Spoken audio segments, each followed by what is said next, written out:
Boa tarde, pessoal. Prazer estar aqui com vocês, dividir com vocês o entusiasmo que é falar um pouquinho sobre transição, eletromobilidade. Eu venho aqui falar sobre Vibra, é importante o diálogo coletivo, né, com as partes interessadas no desenvolvimento de qualquer tecnologia, e estar aqui junto à academia, junto a vocês, enriquece muito a discussão, porque o caminho nunca é único, né? É uma soma de possibilidades, com trade-off, vantagens, desvantagens. Então, é uma discussão rica e a gente vai falar um pouquinho sobre essa quebra de paradigma. O que significa uma empresa líder em distribuição de combustível? Esse é o histórico de Vibra, enquanto Petrobras distribuidora que era, e ela precisa se reposicionar, assim como outras oil companies fizeram, né, historicamente. Todo mundo percebe qual é o caminho para os próximos anos, o que a sociedade demanda de energia, além da demanda necessária para a evolução dos negócios, da indústria, da mobilidade, das pessoas poderem transitarem, enfim, e desenvolverem suas atividades econômicas e que sejam. Então, vou passar um pouquinho sobre esses pontos aqui com vocês. Vibra é líder no segmento de combustíveis e lubrificantes, né? Uma empresa agora completa de energia. Nosso histórico é que em 2017 a gente começou um processo histórico de privatização via mercado de capitais. Então, em 2017, a gente fez a primeira venda de ações, em 2019, um follow-on, e em 2021, a venda das ações remanescentes de Petrobras. Hoje não temos nenhuma participação de Petrobras e somos, de fato, uma True Corporation. Assim como esse posicionamento como True Corporation, a gente também se posicionou como, então, uma empresa de energia com uma nova marca que passou a ser Vibra, Vibra Energia. Então, a gente já fazia com muita eficiência, nos 50 anos anteriores de história que a gente tinha, um processo que significa transportar das 13 refinarias existentes o combustível para mais de 40 mil pontos, né? Um país de dimensões continentais como o nosso, a gente tem que garantir que um usuário de diesel de uma população ribeirinha no Amazonas tenha a possibilidade de se locomover também. Então, a gente tem presença em todos os estados e tem esse aspecto social também, porque muitos dos nossos negócios não têm viabilidade, mas o conceito de ser abrangente o suficiente para entregar energia em todos os pontos sempre fez parte da história da gente. Então, nossa presença hoje é superior a 8 mil postos de abastecimento em todos os estados. A gente opera com mais... E aí, só um disclaimer, o objetivo não é comercial, obviamente, a gente está aqui para contextualizar o porquê de uma empresa distribuidora de combustíveis está falando de um cenário de transição energética, então, é mais no aspecto de contexto, né? Então, hoje a gente transaciona mais de 30 milhões de clientes únicos, realizam transações na nossa rede mensalmente, mais de 1 bilhão de faturamento ano de lojas de conveniência, e um aspecto que eu acho muito interessante, além da gente ser fornecedor de mais de 80% das principais empresas do Brasil, questões que são orgulho nacional, acredito, 7 em cada 10 voos comerciais no Brasil, pelo menos 70% é abastecido por nós, né? Então, a gente tem todo o histórico de enfrentamento de adversidades no momento da pandemia, e a gente teve parceria com todas as empresas de aviação e muito êxito em soluções, em tecnologia, enfim, muita parceria nesse sentido.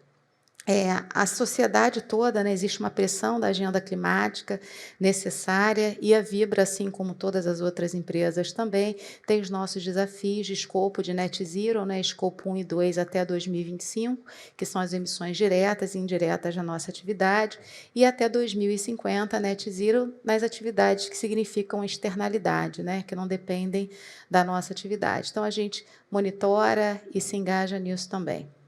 A gente tem iniciativas de impacto de ESG e reconhecimento das principais instituições. Então, top 15% da indústria no ano, assim, no I, no S e no D estão elencados aqui, né? A gente tem um esforço grande na redução das emissões dos transportes do nosso produto. Então, a gente conhece o modal predominante no nosso país, que é o modal rodoviário, e a gente tem um número que é quantas voltas à terra a gente dá por mês, por exemplo, quando todos os nossos caminhões estão circulando no país. Então, é um número muito significativo. Como o DNA, somos, de fato, todos nós, operadores logísticos e distribuidores, somos operadores logísticos, né? Então, a gente se preocupa com a redução das emissões no transporte dos produtos da gente, na ampliação do uso de energia renováveis nas nossas bases, nossas instalações. No aspecto social, a gente fala do engajamento comunitário, que temos vários, e no DI, que a Vibra, como True Corporation, tem conselheiros independentes, tem uma governança absolutamente transparente e um programa de integridade efetivo. Pensando aí nos pactos climáticos todos, para qual todas as empresas signatárias se esforçam, ficar nesse delta aqui previsto, né, de 2 graus do período pré-industrial. Isso é importante, todos nós conhecemos os porquês, né? Não somos gafanhotos que viemos e estamos a destruir todas as sem pensar nos desdobramentos disso para as próximas, quer dizer, não deveríamos pensar, né, agir como gafanhotos que tem um impacto aí para as próximas gerações do que significa um ambiente adequadamente que suporta todos nós, né, com temperatura, abundância de recursos hídricos e naturais necessários aí à nossa sobrevivência.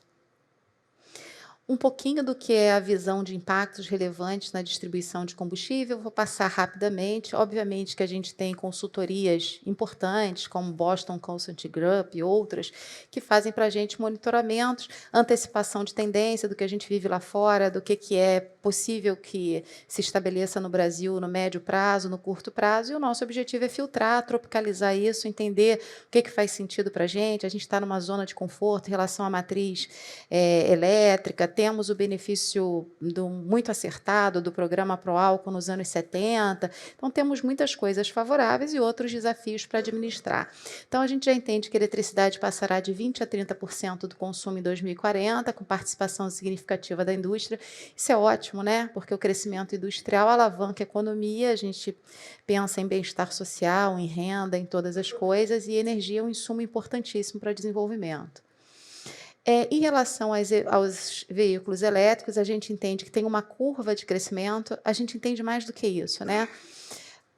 Não se prega no nosso ambiente, a gente absolutamente tem neutralidade tecnológica. Então, não se levanta a bandeira para carro elétrico, a hidrogênio, a ciclo Otto, ou que seja, o que a gente precisa fazer, enquanto empresa, é entregar a energia que o consumidor demandar, né? Que as empresas demandarem. Se vai ser a molécula, se vai ser o gás natural, se vai ser o biometano, tudo isso faz parte do nosso portfólio, né? Para pesados, qual é a aplicação, ou se vai ser o elétron, e o elétron é um dos caminhos, e obviamente tem que fazer parte aqui do portfólio da empresa. Então, a gente entende, sim, que tem uma relevância na frota nacional, tanto no mix de venda de veículos para as montadoras, quanto de percentual também crescente. E é mais interessante pensar que não são produtos necessariamente substitutos, né? Nos próximos 10 anos, a curva de crescimento de veículos de frota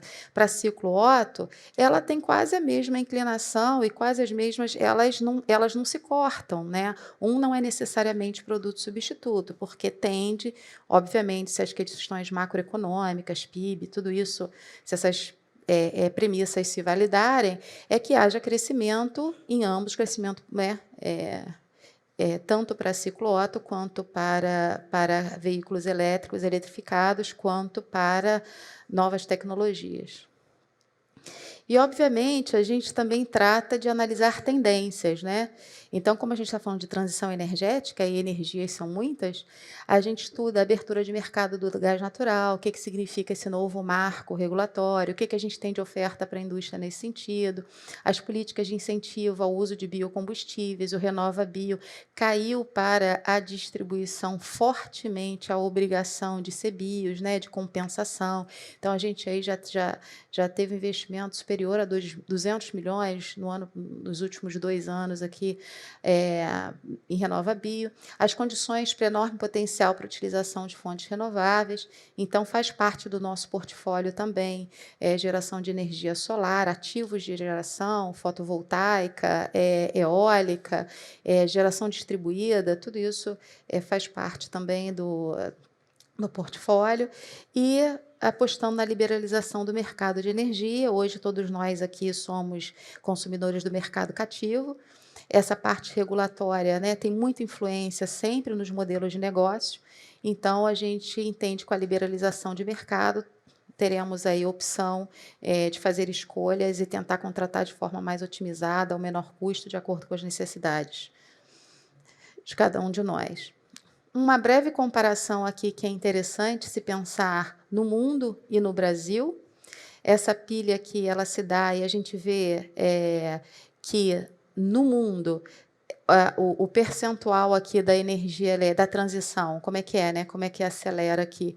O azulzinho é a eletricidade, então ela está entre 20%, chegando a 28%, e 32% e 40%, mas que no Brasil ela é crescente aqui de 2019, 20% a 26%, porque a gente tem aqui muito mais significativamente do que no resto do mundo a participação de biocombustíveis, e aí a gente vai estar menos dependente também de combustíveis fósseis, né? Então, essas duas últimas colunas falam em termos de perspectivas.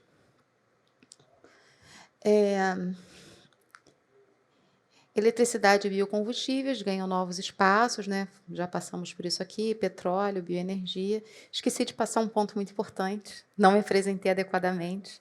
Eu sou Márcia Loureiro, gerente de eletromobilidade da Vibra Energia, né? Anteriormente Petrobras Distribuidora. Sou engenheira de produção, com especialização em mecatrônica, tenho alguns programas que eu tive a felicidade de fazer, internacionais, e hoje eu estou à frente desse projeto na Vibra, que está dentro da diretoria de energia, tá? E aqui, rapidamente, falando de rotas tecnológicas, a gente prega neutralidade tecnológica, né? Somos agnósticos, mas a gente tem aqui nas classificações os combustíveis fósseis, é o core da nossa empresa, os biocombustíveis, uma decisão super acertada, é um desenvolvimento muito bacana, que traz orgulho para o país, tem muito avanço. Eletrificados, todas as categorias que já foram ditas aqui, e a célula de combustível, que a gente também vê como com potencial muito positivo. E alavancas, e a gente entende, sim, que esses movimentos vão se dar inexoravelmente, né? Então, por exemplo, eletromobilidade, eletrificação de frota, a gente entende como necessariamente ele vai ocorrer, a gente só não sabe com que velocidade isso vai acontecer. Então, a gente tem questões tecnológicas que precisam ser resolvidas, especificamente sobre bateria, tem as barreiras de entrada, como o valor inicial desses ativos que é alto, tem o acompanhamento desse custo de aquisição, realmente se torna favorável, cada vez mais favorável, tem questões regulatórias também, que beneficiariam, que deslocam a curva, né? Essas alavancas, qualquer uma que houvesse, né? Um incentivo significativo, redução do valor desses ativos e esse custo total de aquisição cada vez mais atrativo, isso tudo deslocaria a curva e aí se teria uma aceleração na adesão a novas tecnologias e a eletromobilidade. Quando a gente fala em recarga elétrica, né, que é um dos temas aqui, essa oferta ela se dá de maneira integrada. Então, o Gustavo já colocou, os professores já colocaram. A gente tem agentes e tem verticais aqui que juntas significam uma oferta completa para a experiência do cliente. Então, a jornada desse cliente ela é uma jornada tecnológica também e dependente de um insumo principal, que é a energia elétrica.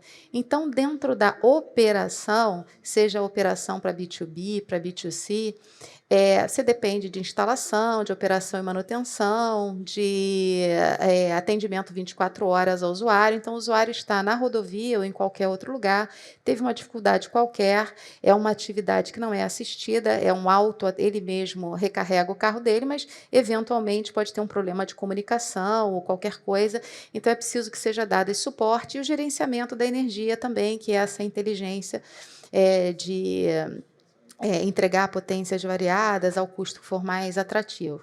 E dentro da experiência do usuário, tem muitas questões tecnológicas e relacionadas à conectividade, né? Então, a gente vê hoje que os principais modelos elétricos não são os modelos mais sofisticados das suas montadoras, que significam também que são modelos que, além de entregar mais desempenho e potência, também entregam mais inovações tecnológicas. E você faz isso de forma incremental também, testando nesses veículos que são veículos diferenciados, para depois, então, se for atrativo, expandir para os veículos de início de linha.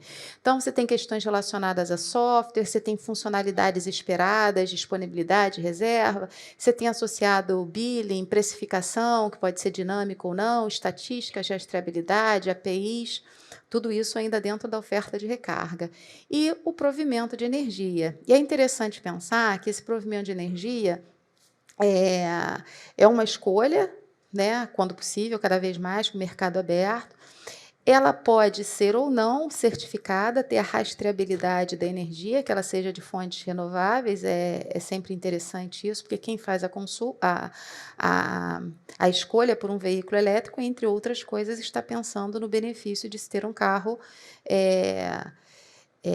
sem emissões ou se pensar na cadeia toda com emissões muito reduzidas. E soluções de geração distribuída também. Hoje a gente pensa em estabelecer um corredor elétrico, porque todos nós, ao fazermos a opção quem já fez, especialmente, pelo carro elétrico, uma das coisas que ele avaliou como eu me resolvo quando eu estou com um celular em casa ou em algum lugar muito cômodo, ou quando eu faço isso nas longas distâncias. E as longas distâncias são mais desafiadoras, num país tão grande quanto o nosso, você tem que fazer um planejamento mínimo, vou sair do ponto A para o ponto B, isso significa um delta de X quilômetros, quantas estações, quantas vezes eu preciso recarregar, eu preciso ou não recarregar e onde eu posso fazê-lo. Então, tem um planejamento associado. Uma empresa como a nossa, que tem 8.000 postos, mais ou menos 1.500 deles são postos rodoviários. Então, ainda que você tenha a diferenciação da recarga AC e da recarga DC, a recarga lenta, a recarga rápida e a recarga ultra rápida, a experiência que você quer ter, especialmente na longa distância, é que seja ultra rápido. Ninguém quer ficar horas num posto de combustível. É diferente da recarga overnight, que você está na sua casa com seu celular carregando e o outro na garagem dormindo. Então, na rodovia, você tem um investimento muito mais significativo, porque a infraestrutura tem que ter uma adequação muito mais significativa para fazer e o custo do equipamento maior. Então, estabelecer um corredor elétrico significa identificar os pontos que têm a maior concentração, né? Tem critérios que a gente faz, né? De licenciamento por estado, de fluxo de rodovia, de fluxo de veículos, de rodovias pedagiadas. O volume de ciclo Otto é um indicador do potencial volume de quilowatts-hora para essa recarga. A gente tem uma rede Siga Bem que ela é diferenciada no sentido de conveniência e comodidade, né? Então, esses postos normalmente têm caixa eletrônico, tem opções de restaurantes e alguns são quase um shopping, tem barbearia e tem madeiro e tem Starbucks e qualquer outras coisas, então a gente também tem preferência por esses pontos e setar uma distância para estabelecer um corredor coerente, setar uma distância que faça sentido. Então, tem uma super concentração no Sudeste, aí você vai subindo, não tem nada para o Nordeste, ninguém fala com ninguém, você sai do ponto A e não chega a lugar nenhum. E nem para o sul. Então, tem que ter uma coerência na definição desse corredor elétrico. O nosso corredor elétrico foi pensado com uma extensão quase de 9.000 quilômetros, com carregadores, até 70 carregadores ultra rápidos, com prazo de execução de 24 meses, investimento aí de quase 50 milhões. Hoje a gente já instalou, tem 7 carregadores nossos ultra rápidos em rodovia, aumenta para 10 no primeiro semestre, provavelmente, e a gente segue com planejamento. Então, um carregador ultra rápido basicamente, a gente tem carregadores na rodovia com possibilidade de compartilhamento de potência de até 2 carros carros carregando DC e um carro AC também, então ele tem essa configuração. No nosso caso, a energia tem os I-RECs, são certificados internacionais que traduzem a rastreabilidade dessa energia. Temos a parceria com a EasyVolt. A EasyVolt é uma experiência muito feliz, não uma experiência, mas uma decisão muito feliz que a Vibra fez com o EasyVolt, que sempre foi uma startup muito madura, com muita consistência nas ofertas dela. Eles oferecem várias soluções, então o Gustavo também já passou por isso aqui. E falar um pouquinho nesse fórum de Vibra Collab. Uma empresa, qualquer empresa hoje que pensa um pouquinho em inovação aberta, que pensa em possibilidade de mudança de estratégia, de avançar em tecnologia, de antecipar tendências, ela se estabelece aí um hub de inovação para conectar, né, os ofertantes dessas possibilidades e os desafios internos a serem construídos. Então, a gente tem um hub hoje com mais de 41 startups em operação, todas as techs que se imaginar relacionadas à mobilidade, meio de pagamentos, energia, indústria 4.0, inovação, serviços financeiros, estão aqui nesse horizonte nosso de colaboração. A gente tem parceria com os principais institutos ou de tech players aqui do mundo, né? Estabelecemos no ano passado a Vibra Ventures, então a gente tem uma expectativa de investimento de mais de 90 milhões em startups e temos reconhecimento aí em inúmeras premiações como empresa inovadora e tal. Então, essa é a mensagem. Agradeço aí o tempo de vocês e a gente fica disponível para as considerações aqui, tá bom? Obrigada.